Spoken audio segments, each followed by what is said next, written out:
जब यहां खड़े होकर बोल रहे थे, अपनी इच्छा व्यक्त कर रहे थे, संतों की इच्छा व्यक्त कर रहे थे, तो मुझे लग रहा था कि उनकी इच्छा ही देश के प्रधानमंत्री आदरणीय श्री नरेंद्र मोदी जी के लिए आज्ञा है, क्योंकि बड़ों की इच्छा ही उसे शिरोधार्य करना चाहिए। जिस टकसाल से हमने जन्म लिया, जो हमारे रोम रोम में, हमारी रगों में हमारा स्वाभिमान बनकर प्रवाहित होता है, वो हमारी पवित्र संत परंपरा।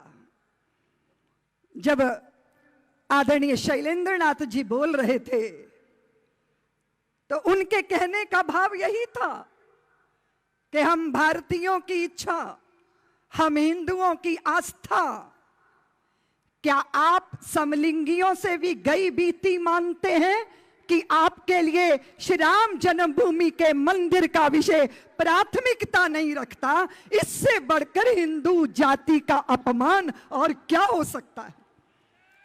पूरे रोम रोम में रमे हुए राम के लिए आओ कार सेवको, गाओ कार सेवको, जागो कार सेवको, मिटो कार सेवको, बनो कार सेवको। अगर जरूरत पड़ी तो सरयू के जल को अपने रक्त से लाल करना पड़े तो ना डरो कार सेवको।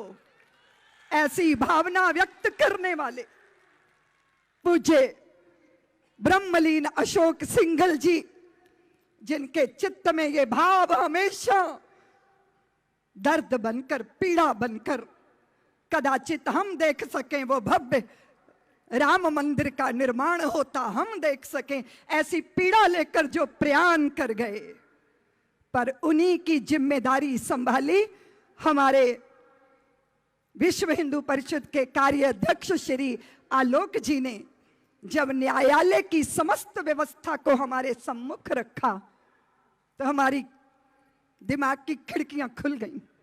पूरा मंच संतों से सजा है।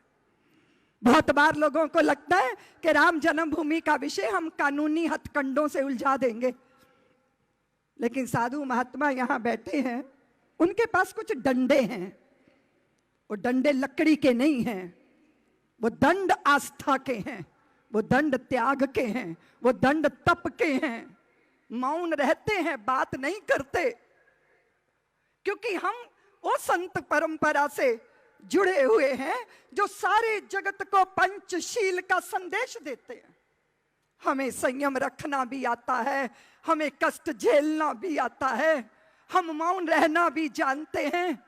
हमारे सामने अगर विषय ये आता है कि दो स्त्रियां लड़ती हैं, मेरा बच्चा, वो कहती है मेरा बच्चा, वो कहती है मेरा बच्चा, फिर निर्णय आता है कि इस बच्चे के 2 टुकड़े कर दो, दोनों में बांट दो, और जिसका नहीं होता उसकी बाँछें खिल जाती हैं। हाँ हाँ, बहुत अच्छा निर्णय हुआ, इसके टुकड़े कर दो, इसको बांट दो। पर जो जननी है, जिसने कोख से जन्म दिया, जिसने पीड़ा झेली, जिसका वो आत्मज है, वो कहती है नहीं नहीं नहीं, 2 टुकड़े मत करो, इसी को दे दो, पर मेरा बच्चा मत काटो। निर्णय हो गया कि बच्चा किसका है। हमने अपनी जननी को, अपनी भूमि को भूमि का टुकड़ा माना क्या? कभी नहीं माना, माता माना। सबके प्रति औदार, सबके प्रति सौहार्द, सबके प्रति सज्जनता का भाव चित्त में रखने वाले, सर्वे भवन्तु की सुखना की भावना को जीते हैं हम। ये नागपुर की धरती है, तुगड़ो जी महाराज का ये प्रांगण है, कोटि कोटि हिंदू जाति उसके तरुण यहाँ विराजमान हैं। पूज्य हेडगेवार जी की तपस्थली ये नागपुर, दंडकारण्य ये क्षेत्र विदर्भ का, अयोध्या ने राम लल्ला दिया, लेकिन दंडकारण्य ने राम को भगवान राम बनाकर जन जन के हृदय में स्थापित कर दिया। ये वो भूमि, क्या भावना है हमारी, हम क्या चाहते हैं, हमारे लिए क्या क्या त्याज्य है, क्या ग्राह्य है। अरे हम दशरथ के आज्ञाकारी हैं, हमें एक क्षण नहीं लगता जब हम साम्राज्य को ठुकरा देते हैं। हम कर्म योग के ग्राहक हैं, विषय भोग हमारे लिए त्याग्य है। हाँ, हम शरसंधान करते हैं, ऋषि मुनि मित्रों के लिए बाण उठाते हैं, रक्षणियों की रक्षा करते हैं, दुश्मन के प्राण ले लेते हैं। हम वो हैं जो कालजयी हैं। कितना लंबा प्रवाह देखा भारत की धरती ने। हमने शकों को, हूणों को, मुगलों को, सबको अपने अंचल में समेटने का प्रयत्न किया। तुमने जिद की तो भारत के टुकड़े तक अपने दिल पर पीड़ा झेल कर स्वीकार कर लिए। अब तो बड़ा दिल करो, अब तो बता दो, कह दो कि आगे आओ, हम सब मिलके राम का मंदिर बनाएंगे, क्योंकि वो राम लला की जन्मभूमि है, ये सिद्ध हो गया। अब बहुत बार हम लोग ये मानते हैं कि राम जी करा रहे हैं, भैया जितना करना है उतना कर लो, हम संतोषी जीव हैं। आदरणीय संघ चालक जी ने, सरसंघ चालक जी ने कहा है कि साल भर पहले मैंने धैर्य रखने को कहा था, अब धैर्य नहीं रखा जा सकता, अब तो करना है। और उसके लिए क्या करना है? न्यायालय की प्रतीक्षा करते करते बहुत सारे लोग प्रयाण कर गए। हमारे श्री राम जन्मभूमि के आंदोलन में लगे हुए बहुत सारे लोग, उनका उद्देश्य राजनीति की रोटी सेकने नहीं था और राजनीति का सत्ता सुख भोगना भी नहीं था। हमारे राम लला अभी टाट में बैठे हैं, इसलिए प्रधानमंत्री जी हमारे राम लला को ठाठ के मंदिर में विराजमान कर दो, आप कालजयी हो जाएंगे। हम सब के रोम रोम से उठी ये पुकार है। हाँ, हम जानते हैं राम जी करा रहे हैं, राम जी का काम है, राम जी के काम में काहे का विराम है। जिंदा रहे तो जग जीवन ललाम है, मर भी गए तो रहने को स्वर्ग धाम है। हमको तो काम बस राम जी के काम से, राम जी का मंदिर बनेगा धूम धाम से। दिन देखना चाहती हैं ये आंखें। अब बात बढ़ी कुछ और, अपनी बात व्यक्त करो हिंदुओं, बोलो, मौनी महाराज मौन खोलो, क्योंकि ये सरकारें हैं, ये देश की व्यवस्थाएं हैं। अगर बच्चा रोता नहीं है तो माँ दूध भी नहीं पिलाती। तुम क्यों चुप बैठे हो? तुम तो बोलो, अपने पीड़ा को, अपनी वेदना को व्यक्त करो और एक बात निश्चय करो, अपनी संगठित शक्ति का प्रदर्शन करो। उसके लिए आदरणीय सरसंघ चालक जी ने हमको आज्ञा दी है। लेकिन हिंदू जाति की स्थिति देखिए जरा, यहां बहुत महत्वपूर्ण बातें आपने मंच पे सुनी हैं, थोड़ी मेरी कड़वी सुन लीजिए। आपकी दशा क्यों हुई ऐसी कि आपके किसी भी कार्य को कोई भी प्राथमिकता नहीं मानता? इसके पीछे कारण क्या है? तो हिंदू जाति की दशा वैसी हो गई, वो जैसे एक पहलवान था ना, दंड बैठक लगाता था, बाद में ब्याह कर लिया उसने, 5-7 बच्चों का बाप बन गया। एक दिन घूमते घूमते खेतों में गया, एक पेड़ को पकड़ के झटका मारा तो पहलवान जी ऊपर ही लटके रह गए। बड़े दुखी घर वापिस आए। पत्नी ने पूछा क्या हुआ? बोले तेरे चक्कर में पड़ के दुर्दशा हो गई।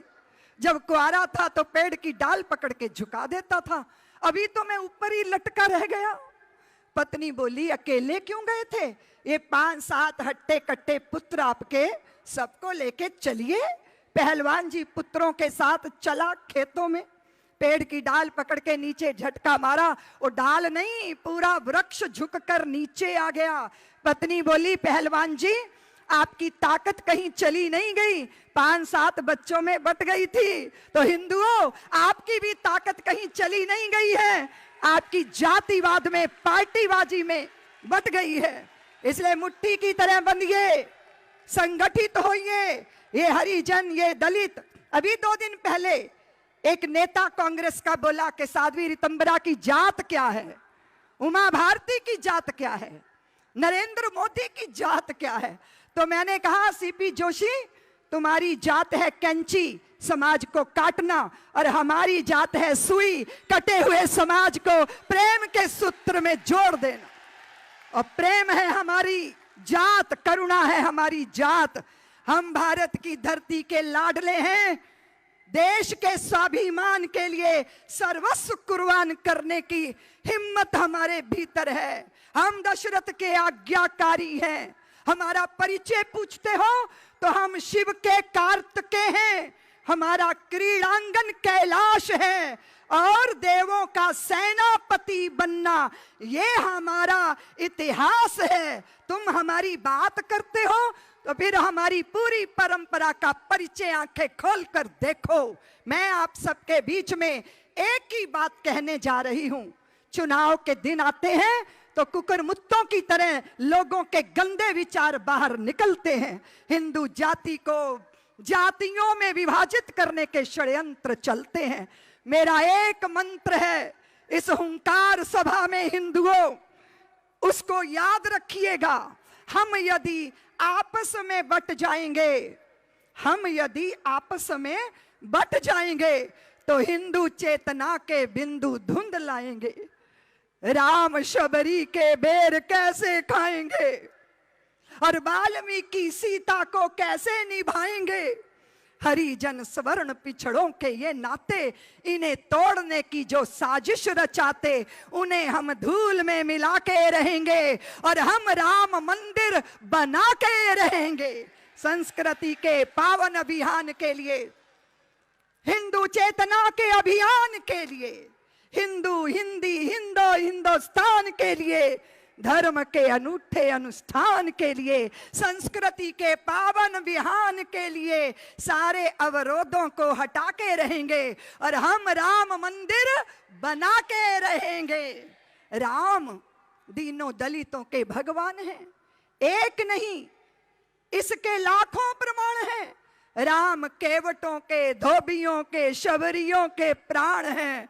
ऐसे राम का जो भक्त, जो सक्ष भक्त नहीं है, कोई और है वो हिंदू रक्त नहीं है। जांच हम उसकी करा के रहेंगे। आप क्यों वोटों की फसल काटने के लिए हिंदू जाति के अंतर में जुड़ी हुई इन भावनाओं को, पवित्र भावनाओं को नष्ट करने के प्रयत्न करते? उसे रोको। बहुत हो गया, बहुत हो गया।